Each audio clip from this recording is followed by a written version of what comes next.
لما تبقى فاشل ويسألوك عن سر فشلك تقول لهم ادوني زي الأهلي عشان أنجح. لما تبقى فاشل ويسألوك عن سر فشلك تقول لهم عاملوني زي النادي الأهلي علشان أنجح.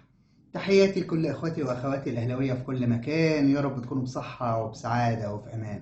جلسة تأديب جماعي من إبراهيم المنيسي وعادل القيعي مع احتفاظنا بالألقاب لوزير الرياضة اللي بيطبطب على نادي الزمالك وبيحتويهم، لوزير الرياضة اللي بيطبطب على الإسماعيلي وبيحتويهم، لأسامة خليل اللي طالع يهلفط على النادي الأهلي، والتامر عبد الحميد اللي طالع برضه يهلفط على النادي الأهلي. درس تأديبي جماعي وردود نارية وقوية من برنامج النادي الأهلي ملك وكتابة على قناة النادي الأهلي.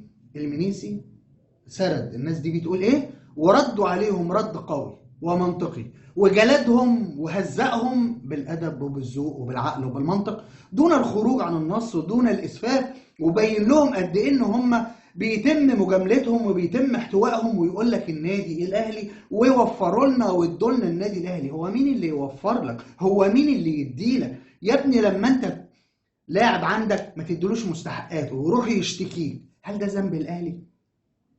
لما مدرب عندك تاكل عليه فلوسه ويروح يشتكيك، هل ده ذنب النادي الاهلي؟ يدولك ايه؟ ده الدوله ادت لنادي الزمالك 300 مليون في 100 مليون في 100 مليون في 100 مليون، لدرجه ان الوزير نفسه اللي للاسف بيهدر المال العام بسداد وديون نادي الزمالك بيدي غرامات، بيقعد مع لعيبه يتفاوض معاها وبيقول لهم وقعوا النادي الزمالك.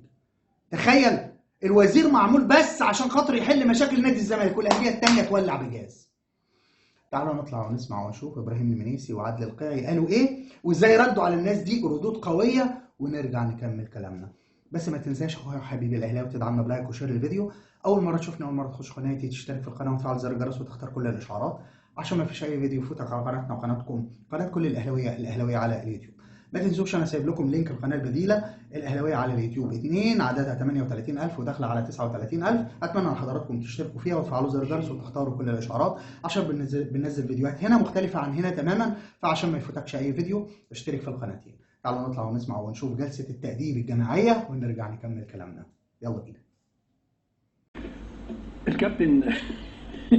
الكابتن تامر، انا عمال اقرا شويه حاجات كده لمجموعه من الناس بجد يعني عياتهم الحيل. يعني بيقول ايه؟ تامر عبد الحميد. تامر عبد الحميد، وده راجل يعني من النوع اللي بيعرف يفكر شويه.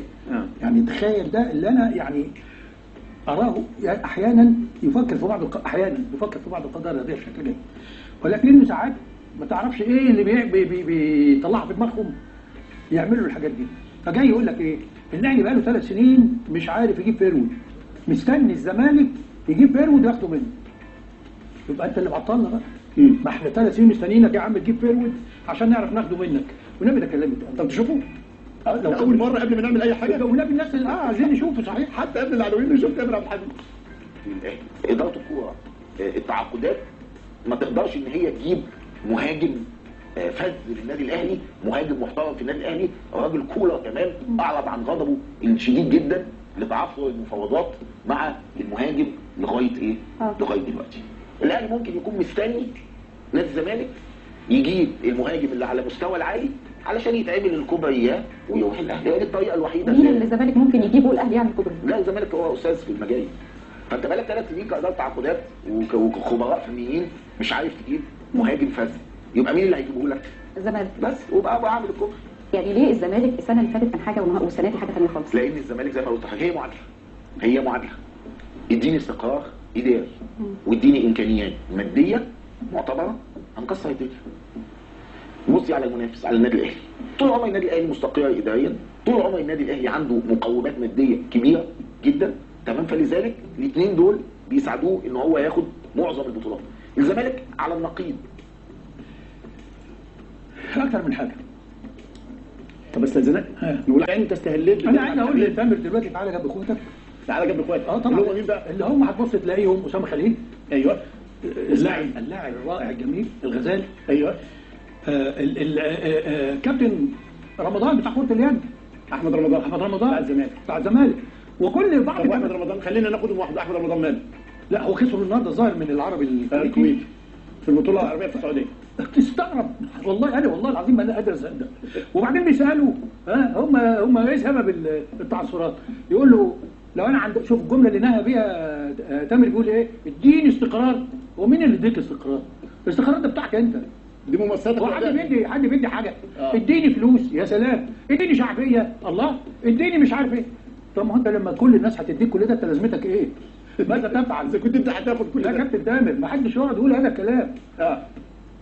يعني يوم يجي الكابتن احمد رمضان برضه جيب سيره الاهلي، يعني انت خسرت طلعت خسران بالعربي الكويتي. بصراحه مفاجاه، لان ده مش الزمالك، كنت الاهلي اللي عودنا على كده. لكن ايه النادي الاهلي؟ ما هو احنا لو عندنا استقرار نفس الكلام هتجده متوزع النهارده وامبارح على اكتر من يعني عناوينه بتتوزع وادواره بتتلعب. ندين استقرار. لو عندنا استقرار وعندنا فلوس وعندنا مش عارف ايه، الاهلي ما يشمش بطوله. هو انت رايح تلعب، هو الاهلي معاك في البطوله العربيه؟ هو انا عايز اعرف انت لما تخسر في البطوله العربيه، اصل الاهلي ابن الذين ده عنده استقرار. وبعدين يا استاذ تامر بالافيه بقى اللي فيه قصف جبهه، قصف جبهه انا مش عارف انام النهارده ازاي. تامر مش هيضايقك صح؟ يقول لك ايه؟ يقول لك ما هم متعودين كده طول عمرهم ما يجيبوش فيروز الاستقرار. لا الاستقرار نفس النغمه وما يعرفوش يجيبوا فيروز. مستنيين الزمالك والكباري. الزمالك والكباري. الكباري ايه يا ابني؟ الكباري ايه اللي اتعملت فيك؟ هو انت لما يكون عندك لعيب، طب تعالى اعمل كباري كل لعبتنا كلها. اللي عايز يتعمل فيه كوبري في النادي الاهلي مش هنزعل عليه، مش هنقضي عمرنا اصل الزمالك عامل كوبري، طب ما تعمل كوبري. طب هو عايز يسيبك. افكرك بحد ياسر محمدي. ياسر ده بيفخروا بهذا. ايه بقى؟ ياسر محمدي لما والثاني اللعيب الافريقي اللي كان عندنا اسمه دومينيك نفس الكلام. والكابتن هاني خشبه وبنتكلم وهو مصمم في فتره الشتاء ياخد الاستاد. قلت له ده خلي بالك، هو متفق مع الزمالك قال لي ما يروح. هو عايز كده، امال يقعد يرزينا ويقعد الموضوع بسيط. اصل بص استاذ ابراهيم، اذا كنا هنصل لان احنا نشتغل كرد فعل لنجوميه حد، يبقى انت مش هتطور نفسك. انت المفروض باستمرار بتسعى انك تاخد خطوه لقدام. كل ما يجي لك نجم عايز احسن، عايز نجم يتطور معاك، عايز تجيب كواليتي. يعني هو اللي مش واخد باله الكابتن تامر واي حد تاني ان انت عندك بيرسي تاو دولي في جنوب افريقيا، انت عندك علي معلول دولي، انت كريستو دولي في تونس، اليو ديانج دولي في مالي، القندوسي دولي في الجزائر. انت بتبحث ما حدش شاغل. ورضا فليم دولي في المغرب. انت بتجيب اللعيبه اللي بتقول مستنيينك تختار لنا. ده احنا لو استنيناك تختار لنا ما كانش بقى ده حلك. كنت هتاخد بقى ابراهيم الضاي ولا سيد سوق؟ لا بس لا لعيبه كويسه ماليش دعوه. انا عمري ما لا على الاختيار. الحلقه اللي فاتت قلت لك لما كانوا الاعضاء بيقولوا لنا الحق الزمالك جاب كذا، قلت لهم يا جماعه احنا بنفكر في نفسنا. السكواد بتاعنا يقدر يلعب مع منتخبات يقدر يلعب، خلاص يجيبوا اللي يجيبوه. اي حد من حقه يدعم نفسه. لكن هو اما يعني ياخد لعيب فولي ولا ياخد بنات فولي ولا ياخد لعيب باسكت، ما واخدين مننا لعيب باسكت ما حدش يتكلم. احمد اسماعيل اول السنه. لكن لما تجيب كيجو يبقى كيجو سابهم وجاي انتقال حر. مش جاي من عندهم. واخد بالك؟ يقول لك كوبري واحنا كوبري ايه؟ كمان ايه اللي بتتعمل يا اخوانا؟ عيب. الفكره كلها استاذ ابراهيم، اذا فضلت على طول وتقول الدوله عايزه كده ومش الدوله عايزه ايه؟ الدوله عايزه انك انت تعمل وتجتهد وتنجح وتشرفها. الدوله عايزه ما ترميش مشاكلك عليها وتستناها تحل لك وتستثنيك. الدوله عايزه استقرارك انت. طيب خليني بس بمناسبه الدوله دي، مناسبتها يا جماعه ان النهارده الكابتن اسامه خليل نجم الاسماعيلي وواحد من النجوم الدوليين السابقين كان في اون سبورت، والزميل المحمودي بيقول له مشاكل الاسماعيلي ومعاناه الاسماعيلي. قال له لا هو الاهلي. ماله الاهلي؟ قال له الاهلي مستفيد من الفساد اللي موجود ومن الفوضى اللي موجوده وكلها بتخدم الاهلي لان الدوله عايزه كده. هي دي مناسبه الدوله عايزه كده. طيب هو قال كده؟ طب ما خلينا في حالته هو. ناخده هو كنموذج من ايام ما كان بيلعب بقى في الستينات وراح امريكا. هو لما راح امريكا كان النادي الاهلي سفره؟ كانت الدوله قالت له سافر عشان ترجع النادي الاهلي؟ طيب هو لما راح امريكا ولعب، اللي بيموت في الاسماعيلي النهارده بيتشحتف عليه وعمال يعدد اسباب، ما هو شخصيا ملوش دعوه. هو بيحب الاسماعيلي قوي، بس يوم ما رجع من امريكا رجع لعب فين يا ابراهيم؟ المصري. في المصري. هو رجع الاسماعيلي؟ ابدا. طيب هو المصري عمل كوبري عشان يوديه امريكا ويرجعه المصري؟ هو اللي عايز يعمل لنفسه كباري شقلباظات هو حر. بس ما تجيبش سيره الاهلي في كل جمله بقى، الموضوع بقى يعني بسيط لدرجه ومكشوف لدرجه انه بقى مش محدش واكل من الكلام ده. ما تحطش كل المشاكل على انك تقول اصل الاهلي. الاهلي يا كابتن اسامه لا حرضك ولا جه ناحيك ولا طالب يتعاقد معاك ولا سفرك ولا رجعك على المصري، انت ما رجعتش على الاسماعيلي. ما هو اللي بيحب النادي يديني امارته. لكن تقعد تتكلم عن النادي الاهلي خليك في الاسباب الموضوعيه عشان تعرف تحلها. يعني الواحد مضطر يرد على الناس دي وبعدين يقعد لك في الاستوديو نفس الكلام. الاستقرار يا عم الاستقرار انك ازماتك غيرك يحلها لك، هو ده الاستقرار. انت خدت بطولات بضمان يعني الدوله تقول لك مش هنسيب الزمالك، ولحد النهارده ما حدش بيحاسبك على ديونك ومأجلين لك والدنيا حلوه لكن اخطائك الشخصيه انك ما تديش لعيب حقوقه او مش عارف ايه، او لعيب يرفع قضيه او بتاع، دي هيعملوا لك فيها ايه؟ دي مسؤوليتك انت ومسؤوليه النادي الاهلي، مسؤوليه النادي الاسماعيلي. الادارات بتاعت الانديه هي المسؤوله على ان النادي ده يبقى عنده مشاكل ولا لا. اما تيجي تبيع لعيب لنادي دون ان تحيل الشرط اللي محطوط في عقدك ان هو لو اتنقل تدفع 20 ولا 25 مليون جنيه فتبيعه انت ب 15 مليون دون ان تحيل هذا الشرط الجزائي في العقد الجديد، يبقى دي غلطه مين؟ غلطه مين؟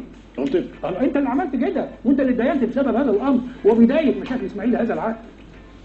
الاهلي عمره ما سبق في ازمه، الاهلي في كل اتفاقاته معاك كان في بينه وبينك عقود واضحه، وخد لعيبه وخد فلوس على لعيبه هيخلص عقدها بعد 6 اشهر.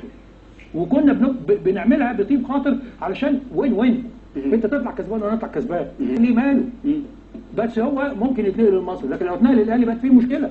هي لانها مشكله مصطنعه مش طبيعيه. في ناس عايزه توجه المشاكل في هذا الاتجاه. بس لما تيجي من واحد بقيمه الكابتن اسامه خليل، واحد المفروض انه احترف بدري، ما كانش فيه محترفين كتير، وكان لعيب من طراز رفيع وراجل احترف واستفاد ورجع بعقليه احترافيه، بدليل ان هو اللي بيموت في الاسماعيلي بس لقى مصلحته في مصر. لا حد كان وجهه ولا قال له يطلع كوبري ولا يرجع على فين ولا حاجه. فمن فضلكم النغمه دي بقت مستهلكه. والتاني يقول لك الاهلي اصله مش عارف مستني عشان الكوبري. طب مش عارف تقول على هذا النادي العريق ناديك الزمالك الكبير قوي انه اللعيبه بتعمل كباري عشان تمشي منه؟ ازاي؟ الزمالك ده يعني احد المصنفين على افريقيا. انتوا عملتوا الكلام ده مش في صالح نادي الزمالك، انه تصوروه انه دايما الناس بتشتغل. لا، الزمالك عنده ادارات واعيه، الزمالك عنده لعيبه تتعلق بيه ولعيبه بتتالق. طيب هي الخلاصه بتاعت اقعد جنب اخواتك، كل اخواته دول الحقيقه هي نفس النغمه ونفس اللكنه ونفس الشماعه في حدف كل حاجه على الاهلي. ثم الايحاء الدائم لان الاهلي مستقر ولان الاهلي عنده فلوس ولان الاهلي ما بتتحللوش مجالس ولان الاهلي ما بيروحش المحكمه. كل ده يا جماعه دي امارات عدم الاستقرار. انت عليك مديونيات لانك عندك سوء اداره، عندك قضايا دوليه وغرامات دوليه من المحكمه الدوليه ومن الفيفا لانك انت اسأت التعامل مع الاطراف المتعاقد معاها، فسخت عقود لعيبه ومشيت مدربين من غير ما تسوي حقوقهم، راحوا المحكمه خدوا احكام. هو الاهلي ايه علاقه هنا؟ ايه علاقه؟ انت بتتكلم كلام مهم جدا. وضحه واحده واحده. انت مشيت مدرب والاهلي ماشي مدرب، اشمعنى ده اشتكى وده ما اشتكاش؟ انت مشيت لعيب، انت عندك لاعب وعندك مدرب، كل الناس اللي انت بتتعاقد معاها الراجل قبل ما بيركب الطياره ويمشي من القاهره الاهلي بيبقى مسوي كل الامور معاه، واخد كل حقوقه وماضي على فسخ عقده ومرتضي بكل حقوقه. لا في لعيب اجنبي مشي من الاهلي راح اشتكى ولا مدرب راح طالب بحقوقه في المحكمه. يبقى الاهلي هو اللي صنع الاستقرار وانتوا اللي حرمتوا نفسكم منه، لان انت بتمشي مدربين وبتمشي لعيبه وبتبخس حقوقهم وبتضحك عليهم وبتخل باتفاقياتك، ما قدامهمش سكه تاني الا ان هو يروح المحكمه، ياخد عليك احكام وياخد عليك غرامات دوليه. تقول لك اشمعنى الزمالك واشمعنى الاسماعيلي اللي بيتعرضوا لكده؟ ما هو حتى انبي لما ابو غطاس اللعيب بتاعه ما ادالوش حقوقه راح المحكمه خد حكم بوقف القيد. اذا احنا بنتكلم يا جماعه ودي قضيه في منتهى الخطوره على السيد وزير الشباب والرياضه ينتبه ليه. اذا كنا بنتكلم على اهدار العمله الصعبه، انت بتجيب مدرب اجنبي او بتجيب لاعب اجنبي لانك بتستثمر فيه. النادي الاهلي بيجيب مدرب زي كولر وبيديله بالدولار لانه لما بينجح بيحقق بطولات بتجيب للنادي فمن ثم الدوله ملايين الدولارات، فانت بتستثمر في اصل سليم. لكن انا لما يكون سوء الاداره اللي عندي بيعرض النادي ومن ثم الدوله انها تتغرب غرامات دوليه، بقول لكم غرامات تطلع بالدولار للاطراف الاجنبيه ديت، يبقى دي مسؤوليه مين؟ يبقى ليه وزير الشباب ما ينتبهش لده؟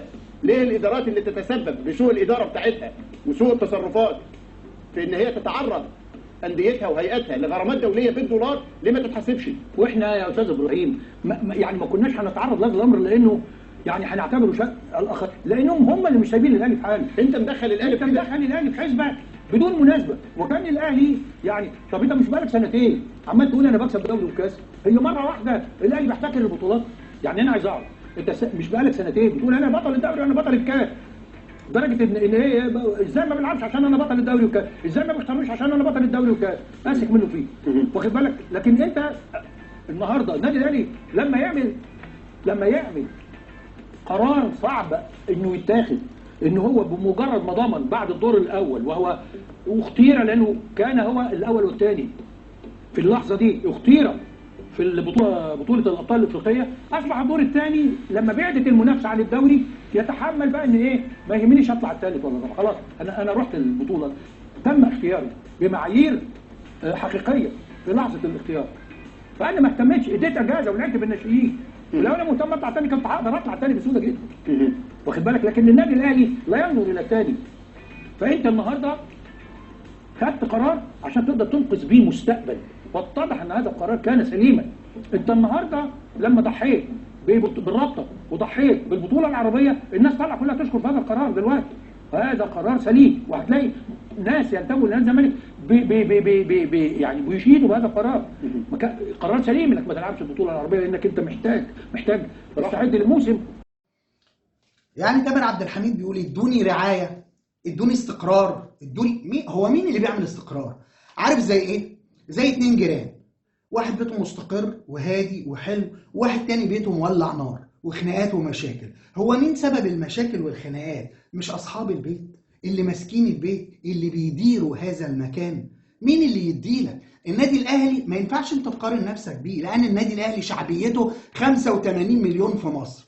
الراعي لما بيجي بيحط فلوسه على مكان ما عايز يكسب قد الفلوس اللي بيحطها 3-4 مرات. يعني مش الدولة اللي بتدي رعاة للنادي الاهلي، والدليل على كده ان انت في رعاة زملكاويه راحوا النادي الزمالك قعدوا 6 شهور ومشيوا. ليه؟ خسروا، لان عدد جماهيرية نادي الزمالك في مصر ما تقلش عن 7-8 مليون مواطن، بعكس نادي الاهلي.